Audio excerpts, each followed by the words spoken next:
Assalamualaikum warahmatullahi wabarakatuh.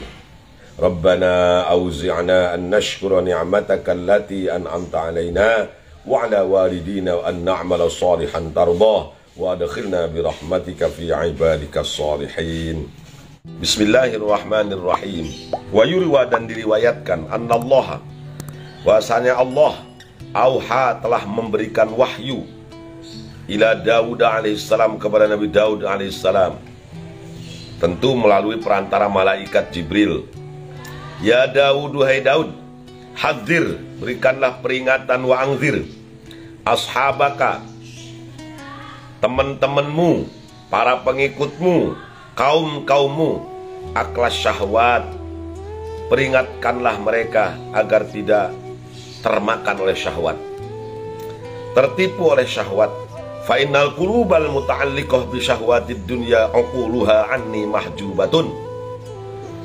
Karena sesungguhnya hati yang muta'alliqah, anu nyantel, jere wong Sunda, yang ta'alluq, yang berhubungan, yang selalu mengingat syahwat dunia, keinginan-keinginan yang bersifat duniawi, tanpa sedikit pun ada memikirkan, menginginkan kehidupan atau perbuatan-perbuatan yang bersifat ukhrawi, maka hati itu yang senantiasa berhubungan dengan syahwat dunia, mahjubatun anni, akan terhalang anni, dari aku. Oleh karenanya, maka ini amanat peringatan dari Allah kepada Nabi Daud alaihissalam yang harus disampaikan kepada kaum-kaumnya. Ya, tentu ini juga karena masih relevan, bisa diterapkan oleh kita sebagai umatnya Rasulullah Sallallahu Alaihi Wasallam. Jadi kalau kita ingin akal dan hati kita tidak termahjub, tidak terhalang kepada Allah Subhanahu Wa Taala, maka hendaknya hati kita tidak selalu luk atau berhubungan dengan syahwat dunia. Wa qala, dan berkata siapa Isa alaihissalam, Nabi Isa alaihissalam, tuba liman taraka syahwatan hadiratan limau'udin ghaibin lam yarah. Berbahagialah liman, bagi orang taroka yang meninggalkan syahwat hadiratan sekarang, limau'udin, karena mementingkan yang dijanjikan, ghaibin, nanti, ya, lam yarahu, yang sekarang dia tidak lihat. Mungkin kita ini belum merasakan kenikmatan surganya Allah, belum merasakan nikmatnya minum arak di surga, belum merasakan bagaimana nikmatnya bersanding dengan bidadari, belum merasakan semua kenikmatan-kenikmatan yang bersifat ukhrawi yang Allah berikan nanti di surganya. Oleh karena itu, maka kebanyakan orang lebih memilih syahwat yang sekarang dibandingkan syahwat yang abadal abidin, yang selamanya akan dirasakan kenikmatannya nanti di surganya. Maka berbahagialah orang yang bisa meninggalkan atau bisa mengendalikan syahwat yang sekarang ini untuk tidak diliarkan, sehingga menguasai akalnya, menguasai hatinya, dan dia tidak bisa berpikir dengan jernih untuk kehidupan akhiratnya. Berbahagia sekali orang yang bisa meninggalkan semua itu. Wa qala, dan bersabda siapa Nabi Yuna, junjungan kita, Nabi besar Muhammad Sallallahu Alaihi Wasallam, pada suatu ketika junjungan kita bersabda liqaumin, kepada kaum, maksudnya kepada tentara muslim, qadimu minal jihad, yang mereka baru selesai pulang dari jihad, di sebuah peperangan. Tidak disebutkan apakah ini perang Badar atau perang Khandaq atau perang Uhud.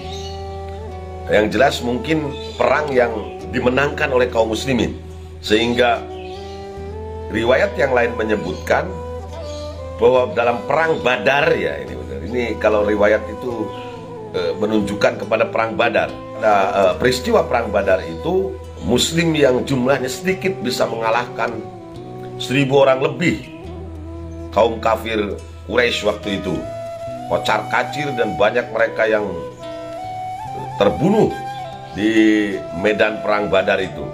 Tentu saja kemenangan ini dirayakan dengan sukacita oleh para sahabat sebagai tentaranya Rasulullah Shallallahu Alaihi Wasallam. Tetapi komentar Rasulullah justru mencengangkan, membuat para sahabat ini, pasukannya beliau, terkaget-kaget, heran begitu ya. Katanya Kanjeng Nabi, marhaban bikum qaddimtum minal jihadil asghar ilal jihadil akbar. Selamat, congratulations, kami ucapkan kepada kalian yang telah memenangkan jihad yang kecil ila jihadil akbar, menuju jihad yang besar. Nah, tentu saja para sahabat ini heran. Dulu perang Badar ini perang dahsyat, kaum muslimin hanya ratusan saja, 300-an orang, harus berhadapan dengan 1000-an lebih kaum kafir Quraisy.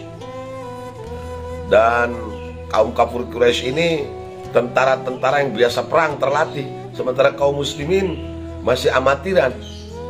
Dan alhamdulillah berkat pertolongan Allah mereka bisa mengalahkan kaum kafir yang jumlahnya 3 kali lipat lebih besar, bahkan ada yang bilang 10 kali lipat lebih besar. Tentu mereka bertanya, qila ya Rasulullah wamal jihadul akbar, ini perang ini kan sudah memakan banyak korban di pihak kita. Kita juga bisa membunuh ratusan kafir Quraisy dan mereka juga kocar kacir di Badar. Kok bisa disebut perang kecil itu? Gimana ini? Wama jihadul akbar ya Rasulullah, apa yang disebut dengan jihadul akbar itu? Perang yang dahsyat itu. Qala, bersabda Kanjeng Nabi, menjawab beliau, jihadun nafsi, perang yang besar itu adalah perang melawan nafsu, perang melawan keinginan yang dapat menjerumuskan kita di hadapan Allah Subhanahu wa taala. Nauzubillah tsumma nauzubillah min dzalik. Semoga kita semua diberikan kekuatan lahir batin. Semoga Allah memberikan kekuatan kepada kita semua untuk bisa melakukan jihadul akbar ini, yaitu jihadun nafsi, perang melawan hawa nafsu. Jadi jihad sekarang ini yang relevan bagi kita bukan ngangkat senjata terus bunuh orang kafir, bukan. Seperti yang diyakini oleh sebagian kecil para teroris itu, mengatasnamakan agama mereka menghalalkan pembunuhan kepada non-muslim. Jihad yang relevan sekarang ini adalah jihad memerangi kebodohan, mendirikan pesantren, sekolahan. Itu jihad yang sesungguhnya, bukan ngangkat senjata. Jihad yang sesungguhnya di zaman sekarang adalah jihad melawan kemiskinan. Bagaimana caranya ekonomi ini bisa stabil dan dapat dirasakan kesejahteraannya oleh seluruh rakyat Indonesia. Itulah jihad yang sesungguhnya. Kemudian jihad yang sesungguhnya itu adalah perang melawan kezaliman. Jangan sampai ada kezaliman di negara ini dibiarkan begitu saja. Harus kita perangi, tentu dengan cara-cara yang benar dan elegan. Waqala, dan bersabda junjungan kita Rasulullah Sallallahu Alaihi Wasallam, al-mujahidu man jahada nafsahu fi ta'atillahi azza wa jalla. Riwayat Imam Ahmad. Seorang mujahid itu bukan, apalagi sekarang ya, tidak relevan sekali orang yang mengatakan mari kita berjihad fisabilillah dengan berangkat ke Palestina melawan Israel. Nggak relevan itu. Mari kita perang melawan, pergi ke Suriah untuk perang melawan pemerintahan yang sah di sana. Nggak benar itu. Batil pengertian seperti itu, fasad sekali. Al-mujahidu, atau kama qala Rasulullah sallallahu alaihi wasallam, mujahid itu adalah orang jahada yang memerangi, yang berjuang, untuk nafsahu, mengendalikan nafsunya fi ta'atillahi azza wa jalla. Orang yang berjihad itu, mujahid itu, seorang mujahid itu orang yang bisa menahan diri supaya tidak terus tidur semalaman, bangun setengah 4, ngambil air wudhu, tahajud, sholat hajat, baca Quran, baca wirid, dari mulai sholawat, istighfar, tahlil dan sebagainya. Itulah mujahid yang sesungguhnya. Mujahid itu adalah man jahada nafsahu fi ta'atillah, yang berjuang menegakkan ajaran Islam bisa dilaksanakan di tengah-tengah masyarakat, supaya bisa memakmurkan masjid. Bagaimana caranya supaya pondok pesantren ini maju berkembang, bagaimana caranya supaya jam'iyah atau organisasi yang bergerak dalam bidang kemasyarakatan, khusus sosial kemasyarakatan ini bisa berjalan dengan lancar, dengan maju, dan dirasakan manfaatnya oleh seluruh umat. Misalnya ya, berjuang di Nahdlatul Ulama, berjuang di pesantren, berjuang di sekolah-sekolah Islam, berjuang melawan kemiskinan untuk agar keluarga bisa makan minum, anak-anak sekolah dan mondok di pesantren-pesantren, nyari duit. Itulah mujahid yang sesungguhnya. Jadi al-mujahidu itu man jahada nafsahu fi ta'atillahi azza wa jalla. Mudah-mudahan kita termasuk pada kelompok yang disabdakan oleh Kangjeng Nabi ini. Berkata Sufyan Ats-Tsauri, seorang sufi besar, tabi'it tabi'in, ma'alajtu syai'an ashadda alayya min nafsi, marratan li wa marratan alayya. Tidak ada sesuatu yang bisa aku kendalikan min nafsi, dari nafsuku.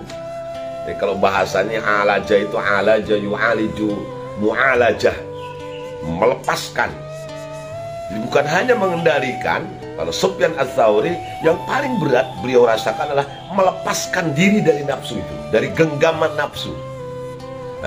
Marrotan li wa marrotan alayya. Kadang-kadang memang nafsu itu bermanfaat bagiku. Kalau lam itu menunjukkan manfaat. Wa marrotan alayya, sementara ala itu menunjukkan maborot.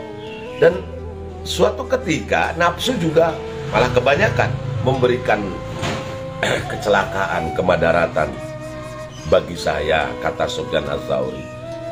Kalau seorang sufi saja mengakui bahwa mengendalikan nafsu itu sesuatu yang sangat berat, apalagi kita. Akan tetapi kita harus tetap berusaha, jangan sampai menyerah terhadap nafsu, harus diperangi. Aduh, Korea sholatnya ya harus fighter melawan setan yang menunggangi nafsu kita. Sehingga akhirnya kita maksain sholat, walaupun maksain nggak apa-apa. Apalagi sholat subuh itu ya, wah luar biasa. Tetapi kalau kita bisa memerangi nafsu, mengendalikan nafsu, insya Allah semuanya tidak akan terasa berat. Karena Abul Abbas Al-Musiri yaqulu li nafsi. Abul Abbas Al-Musiri seorang sufi juga, yaqulu, berkata li nafsi, kepada dirinya sendiri. Dia ngomong sendiri, ya nafsu, la fid dunya ma abna'il muluk tatana'amin, wala fi talabil akhirah ma'al ubadi tajtahidin, ka'anni biki bainal jannati wan nari tahbisin. Ya nafsu, ala tastahyin. Nah, ini bahasanya cukup indah juga ini, ya. Puitis juga ini bahasanya. Kata Abul Abbas Al-Musiri, beliau ngomong pada dirinya sendiri, hei nafsu, kalau saya Uyan, la fid dunya ma abna'il muluk tatana'amin. Kalau di maknanya itu la tatana'ami fid dunya ma abna'il muluk, begitu. Kalau di sini karena ada bermakna mengandung puitis, la fid dunya ma abna'il muluk tatana'amin. Janganlah engkau menikmati dunia ini bersama abna'il muluk, anak-anak raja, sultan-sultan. Jangan kamu menikmati dunia ini seperti sultan-sultan itu. Ini kan sekarang ada istilah baru, orang-orang kaya itu disebut sultan. Yang hidupnya ya tinggal ngomong, apa saja tinggal ngomong. Mobilnya mobil mewah, rumahnya rumah bertingkat mewah, kemudian vilanya di mana-mana, perusahaannya besar, gajinya selangit, penghasilannya juga banyak. Nah, kehidupannya mewah. Kamu tidak boleh, Uyan, bersikap menikmati dunia ini seperti mereka. Gak boleh itu. Wala fi talabil akhirati ma'al ubadi tajtahidin ka'anni biki bainal jannati wan nari tahbisin. Seolah-olah aku biki gara-gara kamu, ya, disebabkan oleh kamu, tahbisina bil jannah, tertahan oleh surga. Ya nafsu ala tastahin. Nafsu, diriku, kenapa kau nggak malu? Seharusnya kamu malu. Masa terasa berat sekali. Tajtahidin di sini. Kamu mencari akhirat bersama orang yang tukang ibadah itu, rajin ibadahnya, kok terasa berat sekali. Padahal urusan dunia, kamu menikmati kesenangan dunia ini justru bergaya para sultan abnaul muluk itu. Ka'anni biki bainal jannah wan nari tahbisin. Jadi kamu menyebabkan, seolah-olah, jangan sampai kamu yang menyebabkan antara surga dan neraka diriku ini tertahan. Apa ke surga atau ke neraka masih tertahan terus. Karena gara-gara itu menikmati kehidupan dunia dengan poya-poya, dengan hura-hura, tanpa memikirkan sedikit pun akibat yang akan dirasakannya. Kemudian dalam urusan akhirat, kita merasa berat untuk bangun malam, merasa berat untuk sholat subuh berjamaah di masjid, merasa berat untuk mengeluarkan sebagian harta kita. Aduh, ya nafsu ala tastahin, kenapa engkau nggak malu, wahai nafsu, wahai diriku. Wa qala Hasan Al-Basri radhiyallahu anhu qaddasallahu sirrah. Berkata Imam Hasan Al-Basri, seorang sufi tabi'in, madabatul jumuhu bi ahwaja ilal lijami syadid min nafsika. Dabah al-jamuh, onta yang mogok, onta kecapean itu jalannya pelan sekali, ya seperti mobil kan ada mogoknya, motor agam ada mogoknya. Nauzubillah, tapi jangan sampai mogok di tengah jalan, nggak, apalagi nggak ada orang, berbahaya itu. Itu kan perlu kendali itu. Kalau zaman dulu itu kan kemana-mana pakai kuda, pakai onta, orang-orang Timur Tengah itu. Menurut Syekh Hasan Al-Basri, Imam Hasan Al-Basri, ini tinjauan sufi, kalau saja kuda itu mogok di tengah jalan, onta itu mogok di tengah jalan, nggak mau berjalan karena kecapean dan lain-lain, itu kan perlu tali kekang ya untuk mengendalikannya. Butuh sekali terhadap tali kekang, perlu sekali. Itu nggak seberapa daripada tali kekang yang bisa mengendalikan nafsumu. Ini susah sekali. Nafsu ini kan diibaratkan sebuah kendaraan yang bisa berjalan cepat, bisa berjalan lambat. Nah, untuk mengendalikan itu membutuhkan tarik kekang yang kuat. Nah, tarik kekang yang kuat itu adalah akal sehat kita. Tarik kekang yang kuat itu adalah ilmu nafi, ilmu yang Allah berikan kepada kita. Tarik kekang itu adalah iman yang Allah isikan kepada hati kita.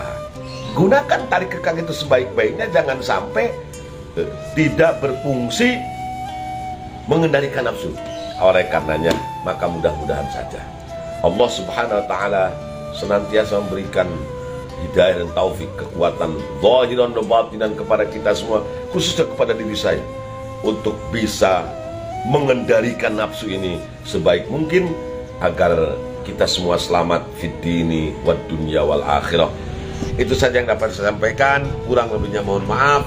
Yang benar datang dari Allah, yang salah datang dari kebodohan saya. Semoga Allah mengampuni dosa kita semua. Khidma sofa wa da'ma kadar wal afu minkum wallahul muwaffiq. ila aqwamit thariq. Wassalamualaikum warahmatullahi wabarakatuh.